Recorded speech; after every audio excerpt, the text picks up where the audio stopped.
नमस्कार दोस्तों, मैं दीपेंद्र सिंह राठौड़ आप सभी का हार्दिक स्वागत करता हूं कोचिंग वाले पे। और आज का जो हमारा करंट का टॉपिक है बहुत इंपॉर्टेंट है। इंपॉर्टेंट कैसे है पहले वो बात कर लेते हैं। अभी रिसेंट में हुए यूपीएससी के सीएससी का जो एग्जाम होता है उसमें यहां से एक सवाल आया था, सीडीएस में भी यहां से एक सवाल आया था, छोटे मोटे और भी क्वेश्चन हैं एग्जाम्स हैं उनमें भी यहां से क्वेश्चंस आए थे और आगे भी आने की संभावना है। ठीक है, और टॉपिक क्या था? टॉपिक था रामसर साइट के बारे में कि रामसर साइट्स जो है भारत में, अभी आप सबको पता होगा कि भारत के अंदर 49 रामसर साइट्स है। तो इन्हीं से रिलेटेड क्वेश्चंस कई बार पूछ लिए जाते हैं, जैसे नई कौन सी ऐड हुई, कितनी साइट्स है, पहला रामसर समिट कब हुआ था, भारत ने इस समझौते पर कब साइन किए, इससे रिलेटेड क्वेश्चंस आते रहते हैं। ठीक है, तो अब आज का टॉपिक हम लोग देखते हैं। आज के टॉपिक में क्या है कि भारत में एक नई रामसर साइट जो है, नई आर्द्र भूमि अधिसूचित होने वाली है और जल्दी ही आपको ये 50वें रामसर साइट के रूप में दिखाई देगी। अभी तक 49 हमारे यहाँ पे रामसर साइट्स है। अगली कौन सी होगी? मैनार गांव है उदयपुर के पास में, ये नाम आपको याद रखना है, मैनार गांव। बर्ड विलेज इसको बोलते हैं, पक्षी गांव इसको बोलते हैं। ये हमारी 50वीं साइट होगी। ठीक है, कितने नंबर की? 50वीं नंबर की। अब इसके बारे में हम चर्चा करेंगे, उससे पहले हम थोड़ा सा देख लेते हैं कि ये रामसर साइट एक्चुअली में होती क्या है, किसे आप रामसर साइट कहोगे, आर्द्र भूमि है क्या। ठीक है, और ये समझौता कब हुआ, भारत ने कब साइन किया, इससे रिलेटेड छोटे मोटे फैक्चुअल डेटा वाले जो क्वेश्चन होते हैं वो हम देखते हैं। ये एक आपको याद रखना है, भारत में अभी अभी का मतलब जब मैं ये वीडियो रिकॉर्ड कर रहा हूं तो है जून 2022, 28 जून 2022, तब तक 49 रामसर साइट्स है। अब 50वीं ऐड हो जाएगी मेंड्रा। ठीक है, आपको याद रखना है। और एक बड़ी बात, 2022 में अब तक 2 नई साइट इसमें जुड़ चुकी है। पहले 47 थी, इस साल 2 नई जुड़ के 49 हो गई है। कौन सी जुड़ी? 2। एक जुड़ी है यूपी के अंदर है बखीरा, ये रहा यहां, आप सबको पता होगा आई होप इसके बारे में।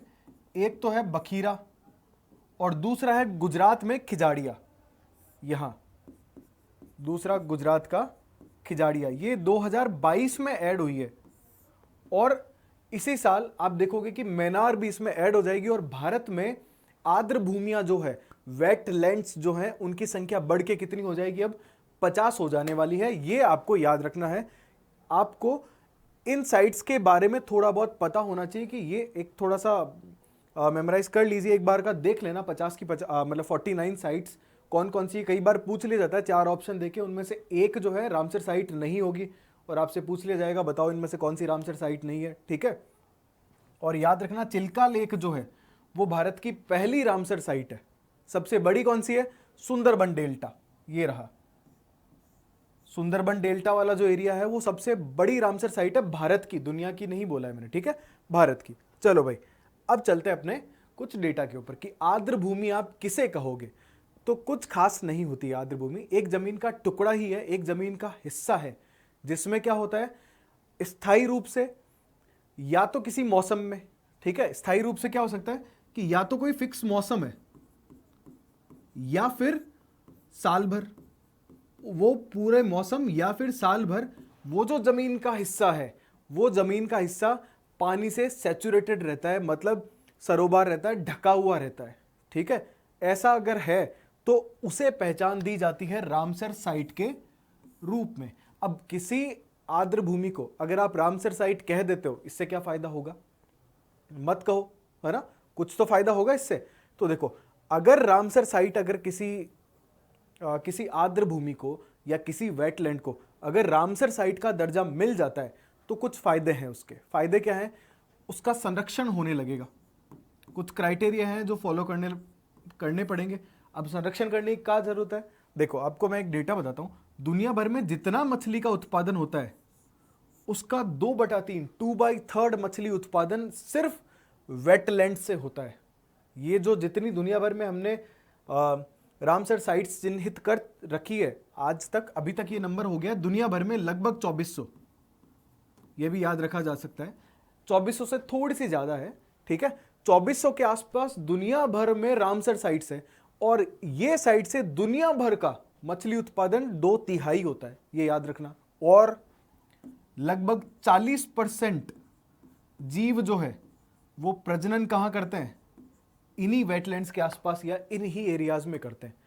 तो जैव विविधता के लिए बहुत जरूरी है जो जीव हैं वो जो जीवों में सर्कल होता है ना एक दूसरे के ऊपर, उसको अपन क्या बोलते हैं, वो वेब जो होता है, फूड वेब जो होता है, जिसमें एक जीव दूसरे जीव के ऊपर, खाद्य श्रृंखला, ठीक है। खाद्य श्रृंखला को बनाए रखने में इसकी बहुत इंपॉर्टेंस है कि अगर वेटलैंड्स रहेंगे तो आपके जीव रहेंगे वहां पे, और जीवों को आगे बढ़ने का मौका भी मिलेगा प्रजनन के द्वारा, क्योंकि लगभग 40% प्रजनन तो यहीं से हो रहा है, ठीक है। उसके अलावा पर्यटन बढ़ने ही वाला है, बहुत सारे लोग घूमने जाते हैं, बर्ड्स मिलेंगे आपको यहाँ पे, बहुत सारे पेड़ पौधे मिलेंगे, जीव जंतु मिलेंगे, क्योंकि उनके लिए घर है ये स्पेसिफिक टाइप के।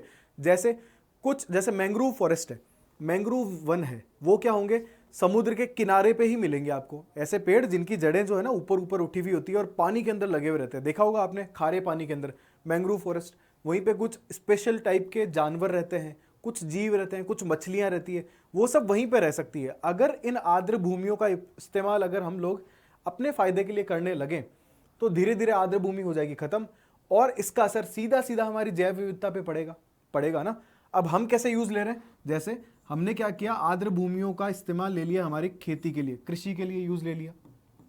हम लोग शहरीकरण कर रहे हैं, है ना, शहर बढ़ते जा रहे हैं, तो वेटलैंड्स को अपने कंट्रोल में ले लेके हम लोग खत्म करते जा रहे हैं। और पर्यटन के लिए मान लो कोई वेटलैंड है, वहां पे रिजॉर्ट्स बन गए और बन गए, रोड बन रही है, रेलवे का प्रोजेक्ट चल रहा है, तो वेटलैंड तो कैसे भी करके खत्म हो रहे हैं ना।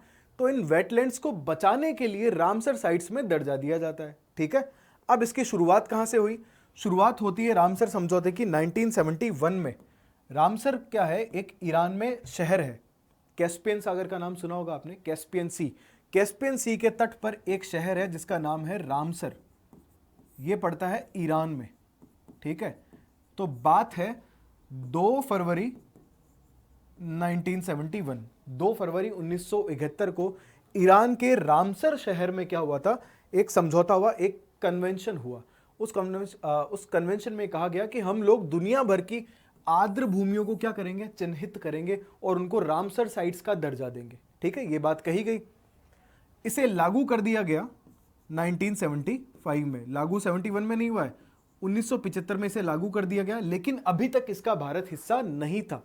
75 तक भारत जो है, भारत ने इसमें इस समझौते पर साइन जो है वो किए फरवरी 1982 में, फरवरी 1982 के अंदर भारत ने इसमें साइन कर दिए और हम भी इसके मेंबर बन गए। और आप सबको पता होगा चिल्का लेक जो है वो हमारे यहाँ की पहली रामसर साइट बनी, और आज देखते देखते 49 साइट्स जो है वो भारत के अंदर चिन्हित की जा चुकी है, और 50वीं की तरफ हम बढ़ रहे हैं। 50वीं के लिए ये लेक्चर हम लोग ले रहे हैं मेंड्रा गांव के बारे में, ठीक है। अब बढ़ते हैं आगे मेंड्रा के बारे में। तो मेंड्रा जो है वो उदयपुर में एक गांव है, ठीक है। वहां पे 2 झीलें हैं, तालाब है, बहुत ज्यादा बड़े भी नहीं है, तो 2 झीलें हैं, एक का नाम है ब्रह्मा और एक है धांध, ठीक है। आपको इंग्लिश में ऐसे लिखा हुआ मिलेगा, तो हो सकता है इसको धंध लिखा हुआ मिले, तो कंफ्यूज नहीं होना, ये धंध और धांध एक ही है। देखो बोलने का फर्क है, इंग्लिश में आप बोलोगे तो धंध बोल दोगे, ठीक है, तो कोई बड़ा अंतर नहीं है, ठीक है। एक है ब्रह्मा लेक और दूसरी है धांध। इसमें क्या है कि हर साल एक तो माइग्रेटरी बर्ड, प्रवासी पक्षी, स्थानीय बर्ड्स, लोकल बर्ड्स, पक्षी जो हैं, लगभग 150 से ज्यादा प्रजातियां हर साल यहां आती है। कुछ लोकल होती है, कुछ बाहर से आती है, ठीक है। उन प्रजातियों के अंदर कौन कौन से बर्ड्स हैं, जैसे एक है लैपविंग, ये दिखाई दे रहा है आपको, फ्लेमिंगोज, ये तो खूब देखे होंगे आपने, फ्लेमिंगोज राजस्थान में काफी सारे आते हैं। ऐसे ही पेलिकन नाम का है, ये यहाँ पे अपने मछली स्टोर कर लेता है, फिर अपने बच्चों के पास जाके पूरा मछली उगलता है ना, थैली सी होती है उसमें रख लेता है। हेडेड गूज, बतख ही है एक तरह से। कॉमन टील, ये भी बतख ही है। पिंटेल एक बतख की ही प्रजाति है एक तरह से, ठीक है। ये सब ऐसी 150 से ज्यादा प्रजातियां मेंड्रा गांव के आसपास आती है, और ऑलरेडी उस गांव को बर्ड विलेज कहते हैं, ठीक है। बहुत सारे जो नेचर लवर लोग हैं, या वो लोग जो बर्ड्स को बहुत पसंद करते हैं, पक्षियों को बहुत पसंद करते हैं, यहां जाते हैं, बहुत सारे लोग हैं, ठीक है। उदयपुर के पास में मेंड्रा गांव। अब फायदा ये होगा कि जैसे ही इसको आप रामसर साइट में शामिल कर लोगे, तो एक तो मेंड्रा गांव के आसपास पर्यटन बढ़ेगा, दूसरा, ये जो मेंढरा वाला इलाका है इसका संरक्षण जरूर होने लग जाएगा। संरक्षण कैसे? आपने देखा होगा कि ज़्यादातर आउटर एरियाज में, शहरों में तो नहीं है, आउटर एरियाज में क्या होता है कि जो बर्ड्स होते हैं उनका शिकार बहुत बड़े पैमाने पे होता है, क्योंकि लोकली लोगों को पता होता है कि इनमें से कौन सा खाने लायक है, कौन सा नहीं खाने लायक है, तो उनका शिकार किया जाता है। अब जैसे ही ये सब हो जाएगा तो इन बर्ड्स का संरक्षण हो जाएगा यहाँ पे, ठीक है। वेटलैंड के ऊपर कोई कब्जा करना चाह रहा है या कोई खेती करना चाह रहा है, आपका गांव बढ़ रहा है, ये सब नहीं होगा। वेटलैंड को पूरी तरह से संरक्षित कर दिया जाएगा, ठीक है। तो ये सब आज के लेक्चर में था। एक बात और रह गई है, वो हम देख लेते हैं। राजस्थान में ऑलरेडी 2 वेटलैंड्स हैं। कौन कौन से हैं? एक तो केवलादेव भरतपुर का, एक है हमारा केवलादेव, और दूसरा है सांबर। ये आपको याद रखना है। पहला है केवलादेव, दूसरा है सांबर, और तीसरा हो जाएगा मेंढरा। मेंढरा पक्षी गांव, या फिर सिर्फ मेंढरा भी कह सकते हो, कोई गलत नहीं होगा, ठीक है। ये आपको याद रखना है। ऑलरेडी 2 है यहाँ पे राजस्थान में, तीसरा ये होगा। और भारत में कितने नंबर का हो जाएगा? 50 का। 50वें नंबर पे, मतलब 50 जो है राजस्थान मारेगा, है ना। ओके, तो ये सब था आज के वीडियो में मेरी तरफ से। बहुत छोटा सा लेक्चर है, ज़्यादा कुछ नहीं है। रामसर साइट के बारे में जो एक जानकारी जो मोटी मोटी होती है वो मैंने आपके सामने डिलीवर कर दी है। फिर भी कोई क्वेश्चन रहता है तो ज़रूर से कमेंट में बताओ, और अगर आपको किसी स्पेसिफिक टॉपिक के ऊपर वीडियो चाहिए तो वो भी आप हमें कमेंट करके बता सकते हो। हमारी पूरी कोशिश रहेगी कि वो टॉपिक आपके लिए लाया जाए, चाहे वो आपके सिलेबस का हिस्सा हो या ना हो। अगर आपकी क्यूरियोसिटी है तो बिल्कुल बताइए, मैं आपके लिए वो वीडियो जो है वो लेके आऊँगा, ठीक है। तो जल्दी मिलते हैं अगले वीडियो के साथ में। तब तक के लिए अपना ध्यान रखिए। धन्यवाद। जय हिंद, जय भारत।